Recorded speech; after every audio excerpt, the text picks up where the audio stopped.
يا عم اسمع الكلام، عيش حياتك وبعد كده ابقى اتجوز، هيتشد عليك. يتبسط ازاي يا محمد؟ يتبسط يا دعاء، مش محتاج افهم اكتر من كده. مش فاهمه برضو يا حمو، فهمني اكتر. يعني ايه يتبسط؟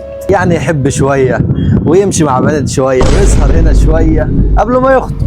ما تقول يا حمو ان انت عايز يعني الحاجات بتاعت ان هو يغضب ربنا وكده، يعني بسيطه. يغضب ربنا ايه يعني يا دعاء؟ ما تكبريش الموضوع، مشي الدنيا. ايوه طبعا لازم يمشي الدنيا ويتبسط. مش شاب لازم يعيش حياته طبعا، ما تخافش. بجد يا دعاء؟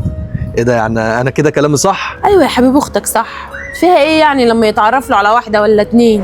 اكيد ايوه صح. فيها ايه لما يمسك ايدها ولا يطلع معاها؟ والله اعلم بالباقي. ايوه يا دعاء، ويتبسط. هو لازم يتبسط يا دعاء. ايوه ايوه يا حمو بيتبسط، نفس ما هيجي واحد يتبسط مع اختك اللي هي انا ومع بنتك في المستقبل.